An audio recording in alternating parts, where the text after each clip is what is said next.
दोस्तों, एक ऐसे राज्य की कहानी है जिसे लोग अपने वैभव और समृद्धि के लिए जानते थे। लेकिन इस राज्य का सबसे बड़ा राज उसकी रानी समृद्धि का था, जिसकी सुंदरता की कोई कल्पना भी नहीं कर सकता था। रानी का रूप इतना आकर्षक था कि उसकी तुलना स्वर्ग की अप्सराओं से की जाती थी।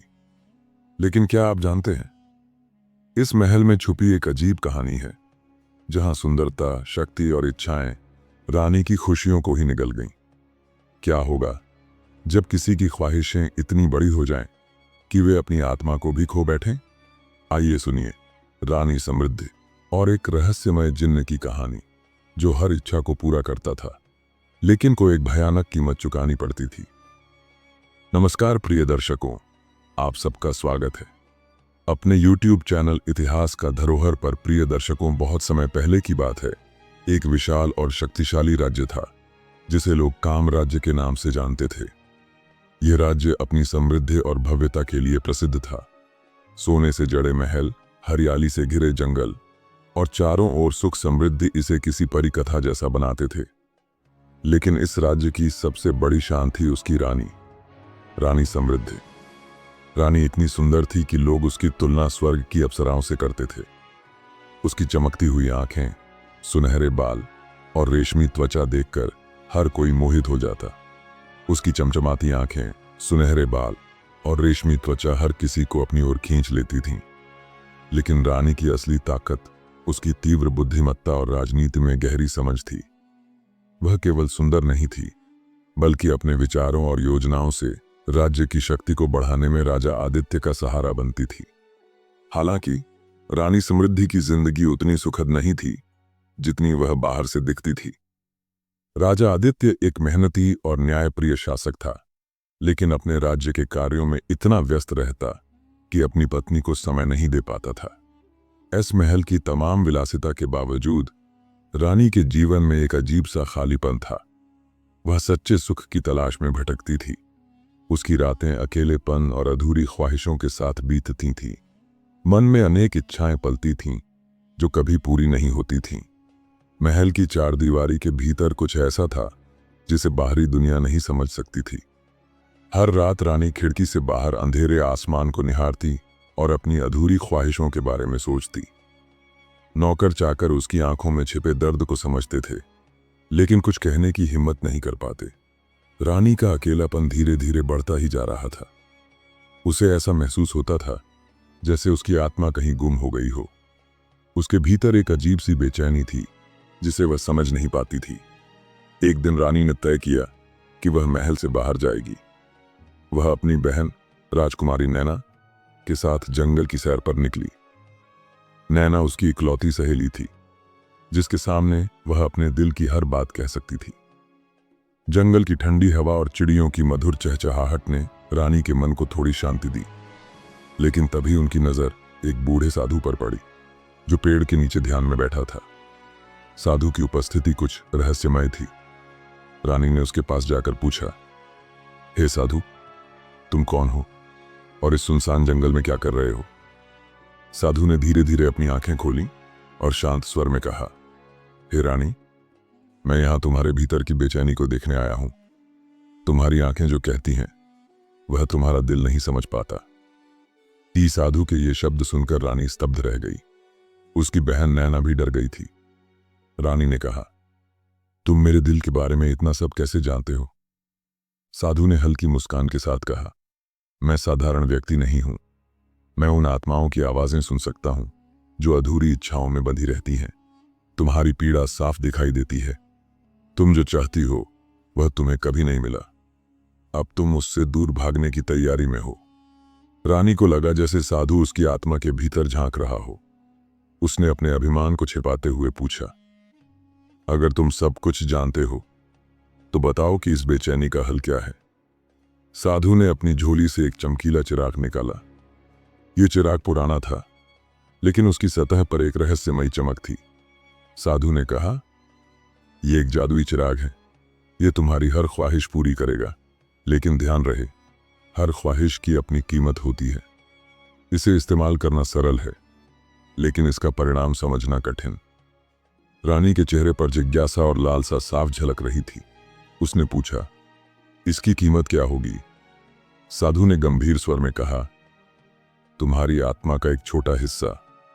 हर बार जब तुम कोई इच्छा मांगोगी, तुम्हारी आत्मा का एक अंश कम हो जाएगा। जितनी अधिक इच्छाएं, उतना ही अधिक आत्मा का नुकसान। लेकिन सुन लो, यह चिराग तुम्हें अपनी इच्छाओं का गुलाम बना सकता है। रानी ने साधु की बात ध्यान से सुनी, लेकिन उसकी इच्छाओं की गहराई इतनी प्रबल थी कि उसने चेतावनी को नजरअंदाज कर दिया। उसने चिराग उठाते हुए कहा, मैं तैयार हूं। साधु ने गहरी सांस ली और कहा, अब यह तुम्हारे हाथ में है। यह चिराग तुम्हें संभोग सुख भी दे सकता है और विनाश भी। मैंने अपना कर्तव्य पूरा किया। रानी समृद्धि महल लौटी और उसने चिराग को अपने कक्ष में रख दिया। रात भर वह चिराग को निहारती रही। उसकी बहन नैना ने चेतावनी दी, बहन, यह चिराग खतरनाक लग रहा है, इसे इस्तेमाल मत करो। लेकिन रानी ने उसकी बात अनसुनी कर दी। जब पूरी रात हो गई और सब सो गए, रानी ने चिराग उठाया। उसने उसे हल्के हाथों से रगड़ा। अचानक एक गहरे धुएं का गुब्बार कमरे में फैल गया और हर ओर अंधेरा छा गया। धुएं के बीच से एक विशाल जिन्न प्रकट हुआ। उसका शरीर विशाल और उसकी आवाज गूंजती हुई थी, हे रानी समृद्धि, मैं तुम्हारा सेवक हूं। जिन्न ने कहा, मैं तुम्हारी हर ख्वाहिश पूरी कर सकता हूं, बस मुझे आदेश दो। रानी कुछ पल के लिए घबरा गई, लेकिन तुरंत खुद को संभाल लिया। उसकी आंखों में लालसा की चमक थी। उसने कहा, मुझे वह सुख और संतोष दो जिसकी मुझे तलाश है। जिन्न ने अपनी शक्तियों का उपयोग किया और रानी के कमरे में सुनहरी रोशनी फैल गई। रानी ने महसूस किया कि उसकी अधूरी ख्वाहिशें पूरी हो रही हैं। वह गहरी तृप्ति में डूब गई। लेकिन अगली सुबह जब वह जागी तो उसे अपने भीतर अजीब सा खालीपन महसूस हुआ। उसकी आत्मा का एक हिस्सा जैसे खो गया था। रानी ने इसे नजरअंदाज किया और फिर से चिराग को रगड़ा। धीरे धीरे उसने जिन्न से बार बार अपनी इच्छाएं पूरी करने को कहा। उसने धन, विलासिता और सुख मांगा। महल सोने और कीमती रत्नों से भर गया। राजा आदित्य भी इन बदलावों को नोटिस करने लगा, लेकिन इन सब के पीछे के रहस्य को समझ नहीं सका। महल में एक रहस्यमय वातावरण बनने लगा। नौकर चाकरों को अजीब आवाजें सुनाई देती। रात के समय गलियारों में परछाइयां चलती। रानी की हर ख्वाहिश महल के माहौल को और बदल रही थी। उसकी आत्मा का अंश धीरे धीरे गायब होता जा रहा था। जिन्न हर बार चेतावनी देता, मालकिन, आपकी आत्मा का बड़ा हिस्सा खत्म हो चुका है। हर ख्वाहिश आपको अंदर से खाली कर रही है। लेकिन रानी उसकी बातों को नजरअंदाज कर देती। महल अब किसी जादुई दुनिया जैसा लगने लगा। दीवारों पर सोने की नक्काशी, झूमरों से गिरती हीरों की चमक और विलासिता से भरे कमरे। लेकिन इस चमक दमक के पीछे डर बढ़ रहा था।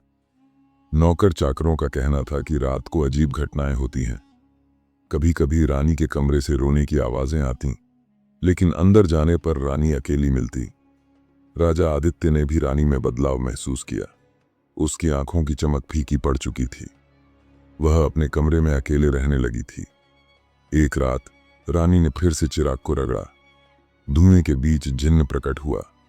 उसने गंभीर स्वर में कहा, मालकिन, आपकी आत्मा का बड़ा हिस्सा पहले ही खत्म हो चुका है।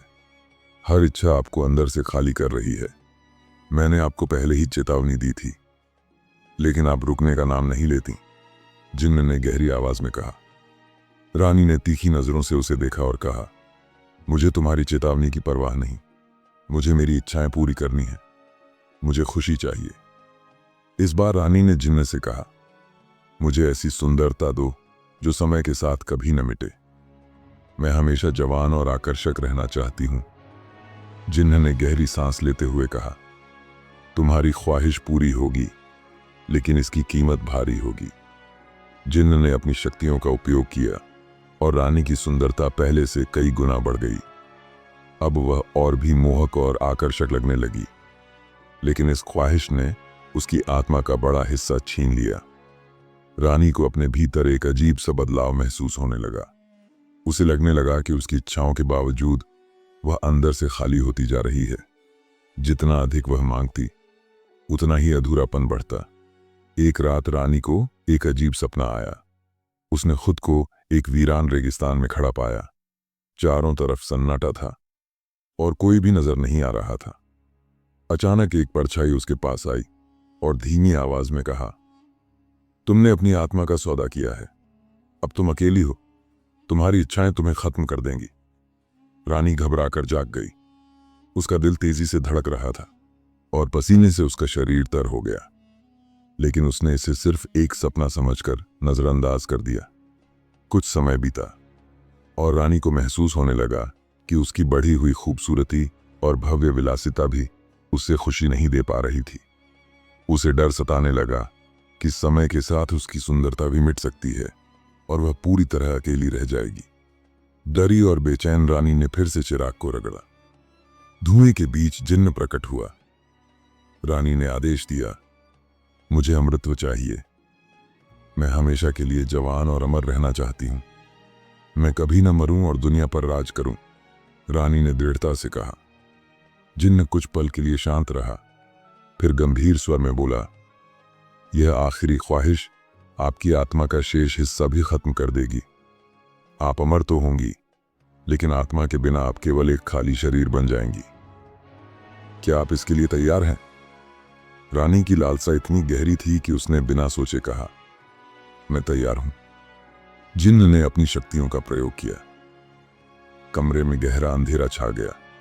रानी को ऐसा महसूस हुआ जैसे उसके भीतर से कुछ महत्वपूर्ण निकल रहा हो। जब अंधेरा छंटा तो रानी ने महसूस किया कि वह अब अमर हो चुकी थी। उसकी खूबसूरती और शक्ति हमेशा के लिए अमिट थी। लेकिन जल्द ही रानी को एहसास हुआ कि जिन्न ने जो कहा था वह सच था। अमृतत्व तो मिल गया, पर उसकी आत्मा पूरी तरह समाप्त हो चुकी थी। वह अब केवल एक जीवित खाली खोल बन चुकी थी।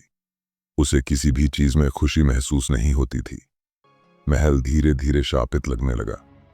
नौकर चाकर इसे छोड़कर चले गए। राजा आदित्य भी रानी के अजीब व्यवहार और शून्य आंखों से परेशान होकर उससे दूर रहने लगा।